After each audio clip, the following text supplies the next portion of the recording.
আজকে যে বিষয়টি নিয়ে আলোচনা করব বলে মনে করেছি সেটা হচ্ছে রাসূলুল্লাহ সাল্লাল্লাহু আলাইহি সাল্লামকে আল্লাহ রাব্বুল আলামিন কত মহান মর্যাদা দিয়ে প্রেরণ করেছিলেন এবং রাসূলুল্লাহ সাল্লাল্লাহু আলাইহি সাল্লাম আমাদের জন্য তিনি কত বড় রহমত, কত বড় তিনি নিয়ামত।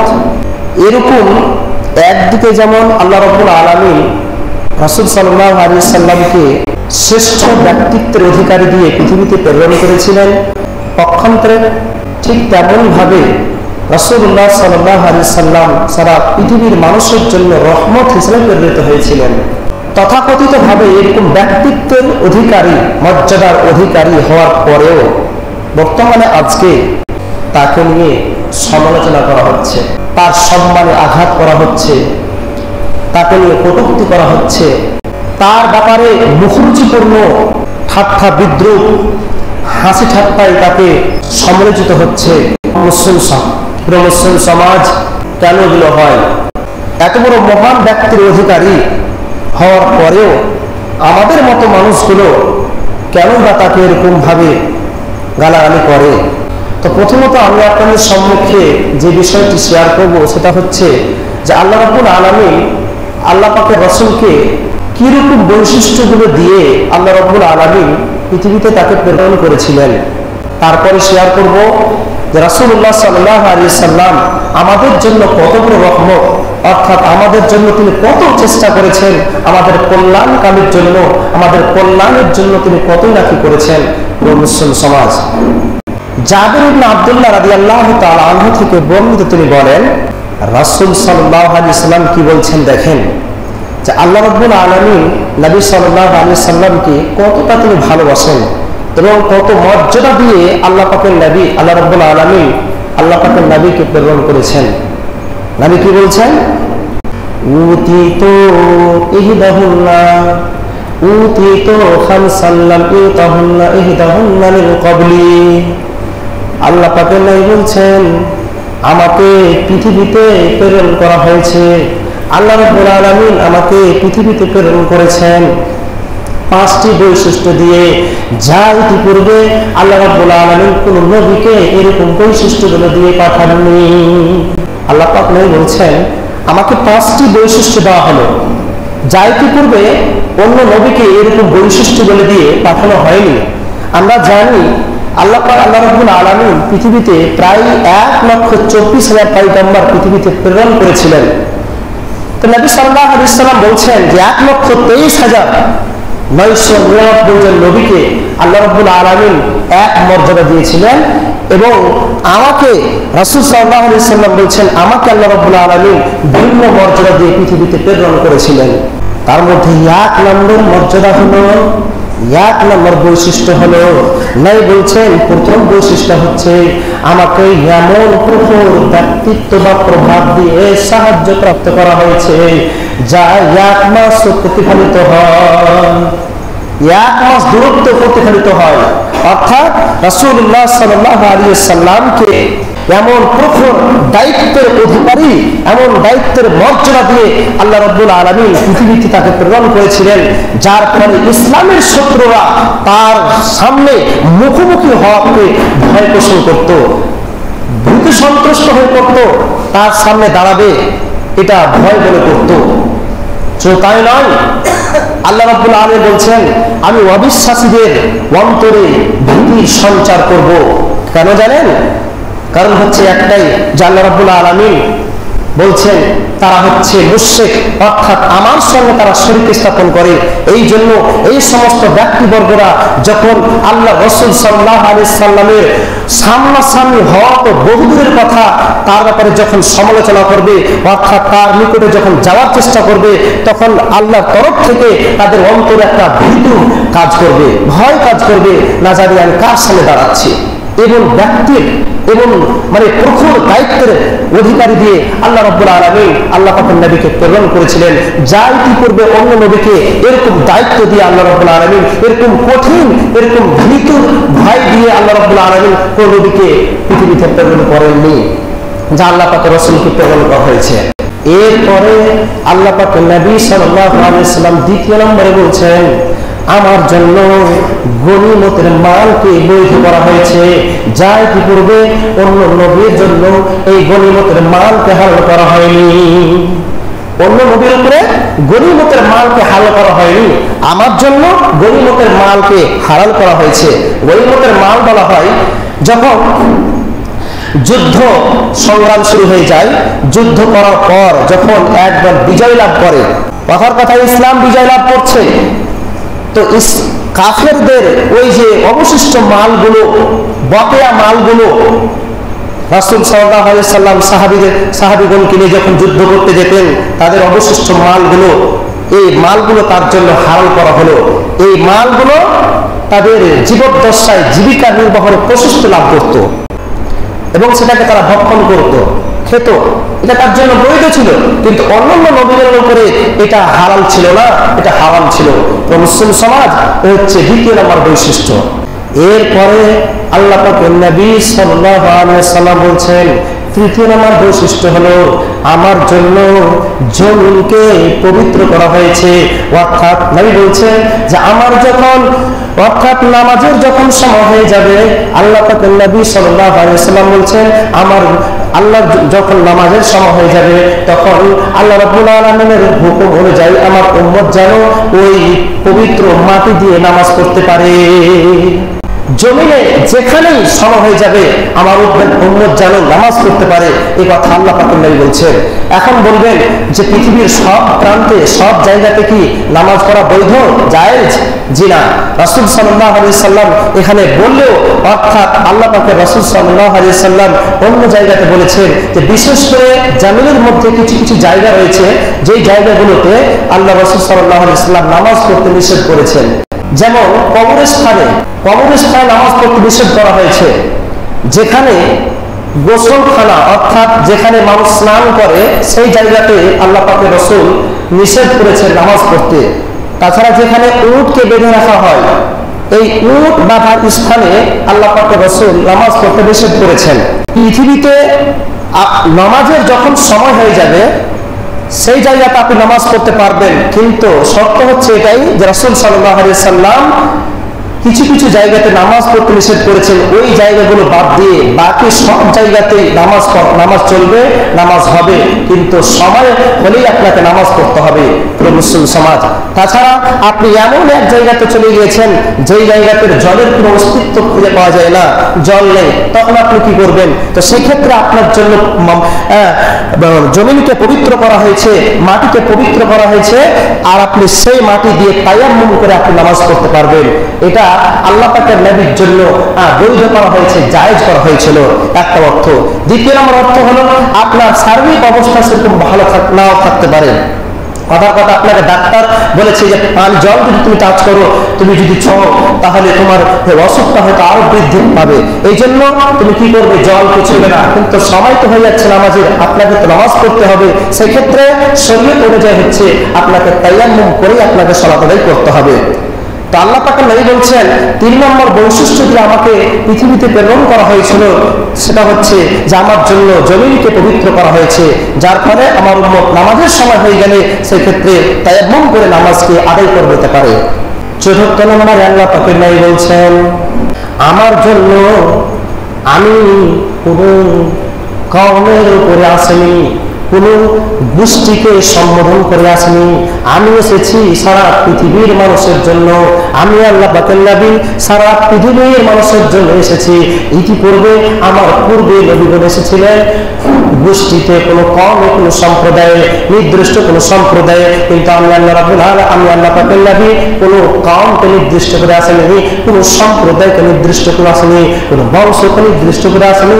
আমি মহানবী সাল্লাল্লাহু আলাইহি সাল্লাম সারা মানব মণ্ডলীর জন্য আমি প্রেরিত হয়েছি, সারা মানুষের জন্য আমি রাসূল হিসেবে প্রেরিত হয়েছি, এই কথা আল্লাহ পাকের নবী বলছেন। আল্লাহ পাকের নবী সাল্লাল্লাহু আলাইহি সাল্লাম বলছেন আমি একদিকে যেমন আল্লাহর কাছে মর্যাদার দিক দিয়ে খুব মহান ছিলাম, ঠিক তেমনি ভাবে আমার উন্নতির দিক দিয়ে আমি সর্বশ্রেষ্ঠ ব্যক্তি বলে বিবেচিত। মুসলিম সমাজ, আল্লাহ রাব্বুল আলামিন মুহাম্মদ সাল্লাল্লাহু আলাইহি সাল্লামকে, তিনি যে শেষ পয়গম্বর, তিনি যে শেষ রাসূল, তিনি যে আখির রাসূল, এটা প্রমাণ করতে গিয়ে তিনি কোরআন মাজিদে বিভিন্ন জায়গাতে, একাধিক জায়গাতে আল্লাহ রাব্বুল আলামিন এই উদ্ধৃতি দিয়েছেন যে মুহাম্মদ রাসূলুল্লাহ সাল্লাল্লাহু আলাইহি সাল্লাম তিনি হলেন শেষ পয়গম্বর, তিনি হলেন আখির রাসূল।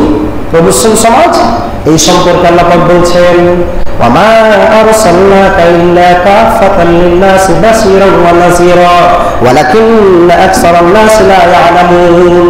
আল্লাহ রাব্বুল আলামিন বলেন, আমি মুহাম্মদ সাল্লাল্লাহু আলাইহি সাল্লামকে সারা পৃথিবীর মানুষের জন্য সুসংবাদদাতা হিসাবে এবং সতর্ককারী হিসাবে প্রেরণ করেছি। সুসংবাদদাতা হিসাবে, বাশীরান খুশখবরি, সুসংবাদদাতা হিসাবে আমি আল্লাহ রাব্বুল আলামিন আমার প্রিয় হাবিবকে প্রেরণ করেছি এবং সতর্ককারী হিসাবে জাহান্নামের ভয় যেন সে দেখাতে পারে এবং জান্নাতের সুন্দর জীবন যেন সে মানে দেখাতে পারে, এই জন্য আল্লাহ রাব্বুল আলামিন মুহাম্মদ সাল্লাল্লাহু আলাইহি সাল্লামকে প্রেরণ করেছেন। ওয়ালাকিন্না আকসারান নাস লা ইয়ালামুন, অথচ অধিকাংশ মানুষ এই সম্পর্কে গাফিল, তা খবর রাখে না। মুসলিম সমাজ আমাদের জন্য যে আল্লাহ পাকের নবী কত বড় রহমত, কত বড় নিয়ামত, অধিকাংশ মানুষ এই সম্পর্কে গাফিল, তার খোঁজ খবর সম্পর্কে গাফিল, উদাসীন। মুসলিম সমাজ শুধু তাই নয়, আল্লাহ পাকের নবী আল্লাহ রাব্বুল আলামিন বলছেন, কুল ইয়া আইয়ুহান নাস ইন্নী রাসূলুল্লাহি ইলাইকুম জামিআ। আমি আপনাদের গত জুমায় কয়েক জয় বলেছিলাম যে আল্লাহ রাব্বুল আলামিন কোরআন মাজিদে মানুষকে দুই রকম ভাবে ডেকেছেন। কয় রকম ভাবে? দুই রকম ভাবে। যখন আল্লাহ রাব্বুল আলামিন কোনো মানুষকে, মুসলিম অর্থাৎ ঈমানদার ব্যক্তিকে যখন কোনো সম্বোধন করে কোনো বার্তা পেশ করবেন, তখন আল্লাহ রাব্বুল আলামিন কোরআন মাজিদে আমানু শব্দ ব্যবহার করেছেন। ঠিক পক্ষান্তরে আল্লাহ রাব্বুল আলামিন যখন কোনো মানব মণ্ডলীকে, সারা পৃথিবীর মানুষকে যখন সম্বোধন করে কোনো কথা বলবেন, তখন তিনি বলেছেন ইয়া আইয়ুহান নাস। আমাদের সমাজে কিছু কিছু লোক বলে যে নবী সাল্লাল্লাহু আলাইহি সাল্লাম আমাদের জন্য অবতীর্ণ হয়েছে, আমাদের জন্য প্রেরণ করা হয়েছে, অন্যান্য বাকি ধর্মের জন্য আল্লাহ নবীকে প্রেরণ করা হয়নি। ভুল তথ্য, ভুল কথা আপনার। আল্লাহ রাব্বুল আলামিন স্পষ্ট ভাষায় বলছেন, কুল ইয়া আইয়ুহান নাস ইন্নী রাসূলুল্লাহি ইলাইকুম জামিআ। আল্লাহ পাক বলছেন, নবী হে তুমি জানিয়ে দাও, তুমি বলে দাও তোমার কওমকে, তোমার সম্প্রদায়কে, আমি তোমার সারা পৃথিবীর মানব মণ্ডলীর জন্য প্রেরিত হয়েছে রহমত হিসাবে। সারা পৃথিবীর মানুষের জন্য আল্লাহ পাক এখানে ব্যবহার করছেন ইয়া আইয়ুহান নাস, হে মানব মণ্ডলী, হে মানব সকল, আমি তোমাদের জন্য প্রেরিত হয়েছি রাসূল হিসাবে, রহমত হিসাবে। মুসলিম সমাজ আপনি কত দলিল নেবেন যে রাসূলুল্লাহ সাল্লাল্লাহু আলাইহি সাল্লাম তিনি যে আখির পয়গম্বর, তিনি যে আখির রাসূল, এই মর্মে আল্লাহ পাক রব্বুল আলামিন কোরআনে কারীমের মধ্যে বলছেন কি দেখেন, মা কানা মুহাম্মাদুন আবা আহাদিন মির রিজালিকুম ওয়ালাকিন রাসূলুল্লাহি ওয়া খাতামান নাবিয়্যিন। আল্লাহ রাব্বুল আলামিন বলছেন, মুহাম্মদ তোমাদের মধ্যে কোন পুরুষের পিতা নন, তিনি হলেন আল্লাহর রাসূল এবং তিনি হলেন সর্বশেষ পয়গম্বর, আখির রাসূল। ওয়া খাতামান নবী, আল্লাহ পাক রব্বুল আলামিন বলছেন তিনি হলেন খাতামান নবী, তারপরে আর কেউ নবী হবে না। যদি কেউ নবী হওয়ার দাওয়া করে সে হবে কাফের, আর এই কাফেরকে হত্যা করা ওয়াজিব। মুসলিম সমাজ রাসূলুল্লাহ সাল্লাল্লাহু আলাইহি সাল্লাম এটা তিনি প্রমাণ করতে গিয়ে আল্লাহ রাব্বুল আলামিন যেমন কোরআন মাজিদে বিভিন্ন জায়গাতে, অসংখ্য জায়গাতে তিনি ব্যবহার করছেন যে রাসূল সাল্লাল্লাহু আলাইহি সাল্লাম হচ্ছেন শেষ, এরপরে আর কোনো নবী আসবে না। ঠিক তেমনই ভাবে আল্লাহ পাকের নবী সাল্লাল্লাহু আলাইহি সাল্লাম এক বৈঠকে সাহাবীদের সম্বন্ধে ভাষণ দিচ্ছেন। আমি যেমন আপনাদের সম্মুখে ভাষণ দিচ্ছি, ঠিক তেমনই ভাবে রাসূলুল্লাহ সাল্লাল্লাহু আলাইহি সাল্লাম সাহাবীদের সম্বন্ধে ভাষণ দিচ্ছেন যে তার প্রেরণ হওয়ার ব্যাপারে তিনি একটা দৃষ্টান্ত দিচ্ছেন, তিনি একটা উদ্ধৃতি দিচ্ছেন, দৃষ্টান্ত দিচ্ছেন। সেই দৃষ্টান্ত হচ্ছে বুখারী শরীফের হাদিস। বুখারী শরীফের হাদিস এসেছে, আল্লাহ পাকের নবী কি বলছেন দেখেন, উদাহরণটা আপনি দেখুন কেমন আল্লাহ পাকের রাসূল আখিরি রাসূল হিসেবে ব্যবহৃত হয়েছেন। আবু হুরায়রা রাদিয়াল্লাহু তাআলা আনহু থেকে বর্ণিত, তিনি বলেন আল্লাহ পাকের নবী সাল্লাল্লাহু আলাইহি ওয়াসাল্লাম বলেছেন, ইন্না মাসালি ওয়া মাসালাল আমবিয়াই মিন ক্বাবলি কামাসাল রাজুলিন বানি বাইতান ফাআহসানাহু ওয়া আজমালাহু। নাই বলছেন আমি এবং আমার পূর্ববর্তী নবীগণের অবস্থা হলো এরূপ, আমি এবং আমার পূর্ববর্তী নবীগণের অবস্থা হলো এরূপ যে একটা লোক ঘর নির্মাণ করলো, একটা লোক বাড়ি নির্মাণ করলো, সেই বাড়িটাকে সেই বাড়িটাকে সুন্দর করে সাজালো, সুসজ্জিত করলো এবং সেটাকে সুসজ্জিত করলো। সেটাকে সুন্দর করে সাজানোর পরে তার রুমে একটা ইটের জায়গার খালি রেখে দিয়েছে। সেই লোকটা তার ওই বড় রুমটাতে একটা অবশিষ্ট ইটের জায়গা খালি রেখে দেওয়া হয়েছে। আপনি দেখলেন 5টা লোক নিয়ে গেলে আপনার বাড়িতে, দেখো তো আমার বাড়িটা কেমন হয়েছে, অথচ আপনার রুমটাতে একটা ইটের জায়গাটা আপনি খালি রেখে দিয়েছেন। 5টা লোক আপনার বাড়িতে চতুর্দিকে ঘোরার পরে সে বলল, ছিছি কেমন হয়েছে, বাড়িটা সব কিছু ঠিক হয়েছে, কিন্তু ওই সামনে স্থানে ইটটি লাগানো হলো না কেন? তো ঠিক তেমন ভাবে আল্লাহ পাক বলছেন, ওই ইটটি লাগা হয়নি, ওই ইটের মতো হচ্ছে আমি আল্লাহ পাকের রাসূল। ইটটি লাগিয়ে দিলে যেমন বাড়িটা সুন্দর হয়ে যায়, ঠিক তেমনই ভাবে 1,23,999 জনের পরে আমি হচ্ছে শেষ পয়গম্বর, আমি হচ্ছে শেষ রাসূল। মুসলিম সমাজ এটা রাসূলুল্লাহ সাল্লাল্লাহু আলাইহি সাল্লাম বুঝাতে গিয়ে এই উদ্ধৃতি দিচ্ছেন সাহাবীদের সম্বন্ধে। মুসলিম সমাজ তো বলতে চাইছে কথা যে রাসূলুল্লাহ সাল্লাল্লাহু আলাইহি সাল্লামকে আল্লাহ রাব্বুল আলামিন 5টি বৈশিষ্ট্য দিয়ে পৃথিবীতে প্রেরণ করেছিলেন। তার মধ্যে 4th নম্বর বৈশিষ্ট্য হলো যে আল্লাহ রাব্বুল আলামিন মহানবী সাল্লাল্লাহু আলাইহি সাল্লামকে সারা পৃথিবীর মানুষের জন্য তিনি প্রেরণ করেছিলেন। তার মধ্যে ইহুদি হতে পারে, নাস্তিক হতে পারে, বৌদ্ধ ধর্ম হতে পারে, সমস্ত মানুষের জন্য নবী সাল্লাল্লাহু আলাইহি সাল্লামকে রহমত হিসেবে পৃথিবীতে প্রেরণ করা হয়েছে। এর পরেও কিছু কিছু কুলাঙ্গাররা, কিছু কিছু লম্পট ব্যক্তিরা আল্লাহ রাসূল সাল্লাল্লাহু আলাইহি সাল্লামের শানে এবং মানে বেয়াদবমূলক, মুখরুচিপূর্ণ, খারাপ বিদ্রুপমূলক ঠাট্টা তামাশায় তাকে নিয়ে মজাক করা হচ্ছে মুসলিম সমাজ। 5 নম্বর বৈশিষ্ট্য কি? আল্লাহ পাক বলছেন 5 নম্বর বৈশিষ্ট্য দিয়ে আমাকে প্রেরণ করা হয়েছে। ইতিপূর্বে এই বৈশিষ্ট্য কাউকে দেওয়া হয়নি। আল্লাহ পাক বলছেন আমাকে সুপারিশের অধিকার দেওয়া হয়েছে, বৃহত্তম সুপারিশের অধিকার দেওয়া হয়েছে। বৃহৎ বড় অন্য নবীকে সুপারিশ দেওয়া হয়নি মুসলিম সমাজ। আর সেই সুপারিশটা হচ্ছে মহানবী সাল্লাল্লাহু আলাইহি সাল্লাম এই কিয়ামতের দিন আল্লাহ রাব্বুল আলামিনের নিকটে এই সুপারিশ করে আমাদেরকে জান্নাতে নিয়ে যাবেন। মুসলিম সমাজ, আমি আপনাকে বলতে চাইছি প্রত্যেক মানুষ, প্রত্যেক নবীকে আল্লাহ পাক রব্বুল আলামিন একটা স্পেশালিটি দোয়া দিয়েছিলেন। প্রত্যেক নবীকে একটি করে স্পেশালিটি দোয়া দিয়েছিলেন। প্রত্যেক নবী তার জীবদ্দশায় পৃথিবীতে এই দোয়াগুলোকে তিনি আল্লাহর কাছে চেয়ে নিয়েছিলেন। কিন্তু রাসূলুল্লাহ সাল্লাল্লাহু আলাইহি সাল্লাম তাকে দোয়া দেওয়া হয়েছিল, তাকে একটা স্পেশালিটি দোয়া দেওয়া হয়েছিল। আর এই দোয়াটা রেখে দেওয়া হয়েছিল আমাদের জন্য, আপনার জন্য, আমার জন্য। এই দোয়াটা রেখে দিয়েছেন কিসের জন্য জানেন? আপনার কল্যাণের জন্য। মুসলিম সমাজ, শুধু তাই নয়, রাসূলুল্লাহ সাল্লাল্লাহু আলাইহি সাল্লাম আমাদের জন্য কত তিনি কষ্ট করে গেছেন। তার বান্দার মোবারক শহীদ হয়েছে, তায়েফের ময়দানে তার রক্ত ঝরেছে। মুসলিম সমাজ, আমরা জানি রাসূলুল্লাহ সাল্লাল্লাহু আলাইহি সাল্লাম মৃত্যুর সময়, যখন তার মৃত্যুর সময় চলে এসেছে, এমত অবস্থায় আল্লাহ পাকের নবী সাল্লাল্লাহু আলাইহি সাল্লাম তার সাহাবীদেরকে 3টি নসিহত করে দিয়েছিলেন। নসিহত নয়, নসিহত বলা হয়েছে যে আপনি কোনো কথা বললেন, মানুষকে পরামর্শমূলক কথা বললেন, সে যদি সেটা মানে তাহলে তার কল্যাণ হবে, যদি সে ছুড়ে ফেলে দেয় তার ব্যর্থ হবে, তার ক্ষতি হবে। একে বলা হয় নসিহত।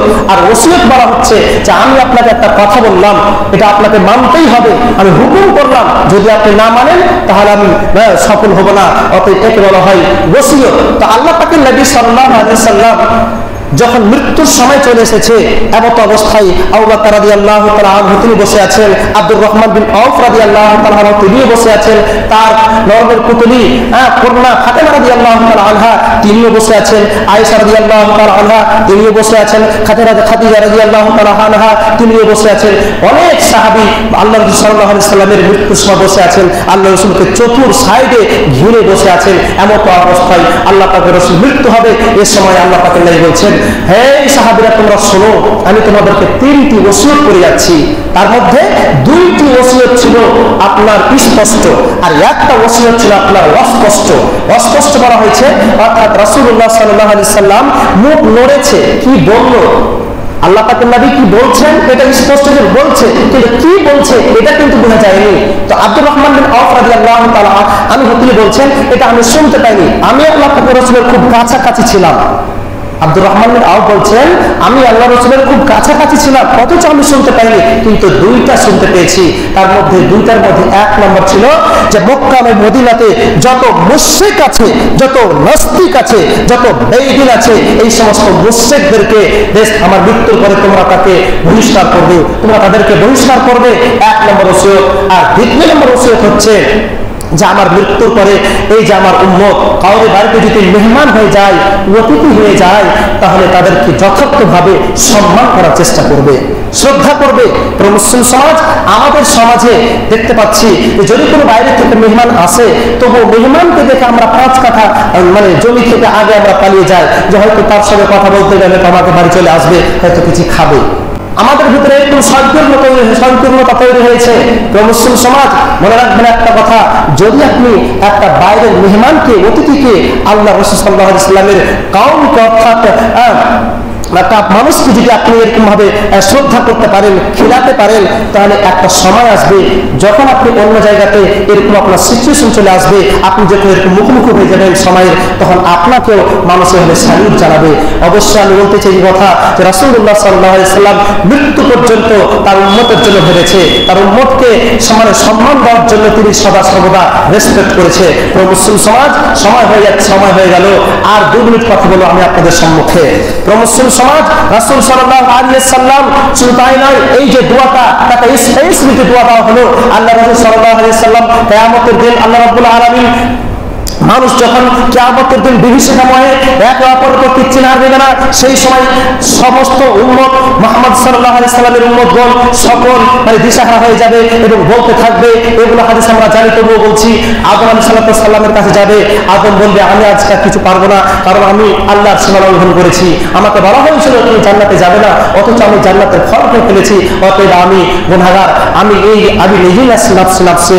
এরপরে আদম আলাইহিস সালাম আল্লাহ সাল্লাল্লাহু আলাইহি সাল্লামের পরামর্শ দিবেন। এরপরে অনেক নবী থাকলো, সময় হয়ে গেছে। এরপরে নূহ আলাইহিস সালাম, ইব্রাহিম আলাইহিস সালাম, মূসা আলাইহিস সালাম, ঈসা আলাইহিস সালামের যাওয়ার পরে রাসূল সাল্লাল্লাহু আলাইহি সাল্লামের নিকটে চলে যাবে, হে আল্লাহ পাকের রাসূল আমাদেরকে বাঁচান। আল্লাহ পাক তৎক্ষণাৎ রাসূল সাল্লাল্লাহু আলাইহি সাল্লাম আসা ইয়াবআসা রাব্বুকা মাকামান মাহমুদা, আল্লাহ রাব্বুল নবী সাল্লাল্লাহু আলাইহি সাল্লাম তিনি আরশের নিচে মাকামে মাহমুদে তিনি সিজদায় লুটিয়ে পড়ে থাকবেন, এবং তিনি নিজের চিন্তা না করে, প্রত্যেক নবী নিজের চিন্তা করছেন নাফসি বিভীষিকাময় দিনে, অথচ রাসূল সাল্লাল্লাহু আলাইহি সাল্লাম নিজের চিন্তা করবেন না, আমাদের নিয়ে ভাববেন ইয়া রাব্বি ইয়া উম্মতি, ইয়া রাব্বি ইয়া উম্মতি, ইয়া রাব্বি ইয়া উম্মতি। যখন এই দৃশ্য দেখে, ক্রন্দন করে দৃশ্য দেখে আল্লাহ রাব্বুল আলামিন যখন সহ্য না হবে, তখন বলে ইয়া মুহাম্মদ ইরফা রাসাকা, হে মুহাম্মদ তুমি মাথা উঠাও, রাস্তা পোশাক খা, তুমি আজকে যাই বলবে তাই তোমার কথাকে শোনা হবে। ওয়াসাল ওয়াকুল ইসমাউ লিকাউলিকা, তুমি আজকে যেটাই বলবে তোমার সেটাই কথা আজকে শোনানো হবে। মুহাম্মদ তুমি মাথা উঠাও। আল্লাহ পাক রব্বুল আলামিন সেই দৃশ্য দেখে আল্লাহ পাক বলছেন আদখিলুল জান্নাতা বিল উম্মাতিকা মান লা হিসাবা আলাইহি মিনাল বাবিল আইমান। আল্লাহ পাকের নবী সাল্লাল্লাহু আলাইহি সাল্লাম বলছেন যে আমাকে আদেশ করা হবে যে হে মুহাম্মদ তুমি তোমার উম্মতগুলোকে বেছে বেছে নিয়ে তুমি জান্নাতে প্রবেশ করো, যে কোনো গেট দিয়ে, হয় ডান দিক দিয়ে হোক অথবা বাম দিক দিয়ে হোক, যে কোনো গেট দিয়ে তুমি জান্নাতে প্রবেশ করো, এই কথা আল্লাহ পাকের নবী বলছেন। তাই আমি সর্বশেষ বার্তা দিতে চাইছি আমি আপনাদের সম্মুখে। বলার অনেক কিছু ছিল, সময় সংকীর্ণ হওয়ার পরে আমি কিছু বলতে পারছি না। এরপরে আলোচনা করব যে রাসূলুল্লাহ সাল্লাল্লাহু আলাইহি সাল্লামের ব্যাপারে যারা কটু মন্তব্য করেছে, রিসেন্টলি বর্তমানে যারা আল্লাহ রাসূল সাল্লাল্লাহু আলাইহি সাল্লামের শানে এবং মানে যারা কটু মন্তব্য করে, এদের পরিণাম কি হবে, এরা দুনিয়াতে কত লাঞ্ছনা হবে, এবং যুগে যুগে কালে কালে তদানীন্তন সময়ে রাসূলুল্লাহ সাল্লাল্লাহু আলাইহি সাল্লামের ব্যাপারে কটু মন্তব্য করা হয়েছিল, আজকে তা করা হচ্ছে এবং কেন করা হচ্ছে, এর কারণ আমি আপনাদের সম্মুখে এর পরবর্তী জুমাতে বলবো ইনশাআল্লাহ। তো আমি শেষে আল্লাহ রাব্বুল আলামিন দোয়া করি, হে আল্লাহ রাব্বুল আলামিন তুমি আমাদের সকল ভাইকে রাসূল সাল্লাল্লাহু আলাইহি সাল্লামের আদর্শ আখলাকে নিজের ভিতরে তৈরি করা তৌফিক দান করুন। সকলে পড়ি আল্লাহুম্মা আমিন। হে আল্লাহ আমরা যারা গুনাহগার বান্দা, জানি না আল্লাহ আমাদের নবীকে নিয়ে তারা কেন ইহুদিরা এরকম ঠাট্টা বিদ্রোহ করছে, আমরা জানি না। আল্লাহ রাব্বুল আলামিন তুমি তাদেরকে সকলকে হেদায়েত দান করো, নতুবা তাদেরকে তুমি ধ্বংস করে দাও। শেষ আল্লাহ রাব্বুল আলামিন দোয়া করি, হে আল্লাহ রাব্বুল আলামিন যারা আমাদের থেকে ছেড়ে চলে গিয়েছে, কবরে চলে গিয়েছে মালিক, তাদের সকলকে তুমি কবরে রুহের মাগফিরাত দান করো। সকলেই পড়ুন আল্লাহুম্মা আমিন, আল্লাহুম্মা আমিন, আল্লাহুম্মা আমিন। ওয়া মা আলাইনা ইল্লাল বালাগ ওয়া আলাইকুম হিসাব।